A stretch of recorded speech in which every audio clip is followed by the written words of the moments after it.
Bana, wewe ambaye unafuatilia soka sana, kuna namba za jezi ambazo wachezaji wanavaa huwa ni za kawaida, lakini kuna namba nyingine huwa zinashangaza mno. Yaani mfano labda unakuta mchezaji namba imeandikwa 1 labda jumlisha namba nyingine fulani. Hapa unaweza ukashangaa kidogo. Sasa acha nikurudishe nyuma kidogo, ambapo nyota wa zamani wa klabu ya Inter Milan anaitwa Ivan Zamorano aliwahi kuvaa jezi ambayo imeandikwa 1 jumlisha 8, yani sawa sawa na 9. Incident ilikuwaje? Ilikuwa hivi: mwaka 1997 Inter Milan walimsajili nyota wa dunia kipindi hicho kutoka klabu ya FC Barcelona. Huyu si mwingine ni R9 ama Ronaldo Nazario de Lima, akiwa katika moto wa hali ya juu kipindi hicho. Ni kipindi ambacho Ronaldo alikuwa anaimbwa sana kwa sababu alikuwa mmoja wapo kati ya wachezaji bora wa dunia.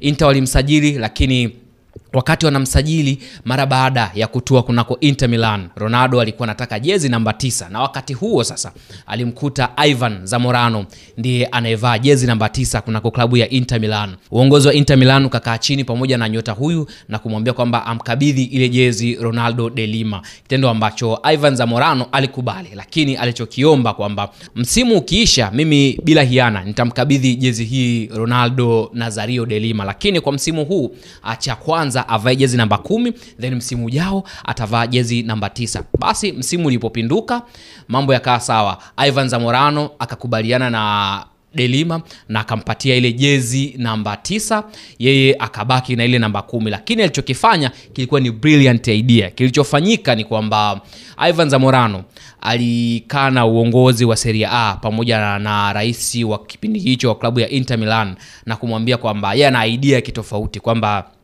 bado anaipenda jezi namba 9. Kwa hiyo atakachokifanya kwenye jezi yake itaandikwa 1 jumlisha 8. Yaani jezi itakuwa ni kama namba 18, lakini katikati ya 1 na 8 kuna kama alama ya kujumlisha hivi. Basi Serie A walikubaliana na wazo lile, lakini cha kushangaza ni kwamba jezi ile ya Zamorano, yani 1 jumlisha 8, ni jezi ambayo iliuza kuliko hata jezi ya Ronaldo de Lima. Kama tunavyojua, Ulaya wachezaji wanaposajiliwa, mchezaji mkubwa anaposajiliwa katika timu kubwa, mara nyingi wanaangalia sana kwenye mauzo ya jezi. Nyota wengi sana wanaongoza kwenye mauzo ya jezi pale ambapo wanahama.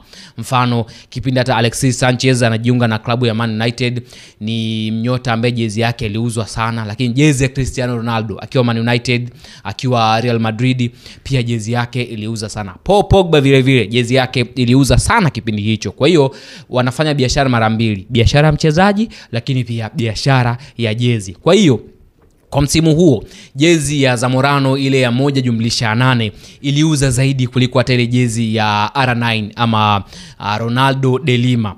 Na ile duo yao, yani au tunaweza kusema ni wachezaji wawili wanaoshirikiana sana pale mbele, ilikuwa duo moja kali sana, na walikuwa wanafunga mno, na walimaliza msimu wakiwa na magoli mengi, lakini pia wakiwa wanazungumzwa sana. Lakini cha kushangaza ni kwamba paka leo hakijawahi kutokea tena kitendo kile cha mchezaji kuvaa jezi ambayo ni namba 18 lakini imeandikwa 1 jumlisha 8. Hii historia aliweka Ivan Zamorano ili kumkabidhi jezi Ronaldo de Lima kwa heshima, kwamba huyu ni mchezaji mkubwa amekuja, lakini hata mimi ni mkubwa, ila kwa ukubwa wangu nina brilliant idea ambayo alikuja kuipresent.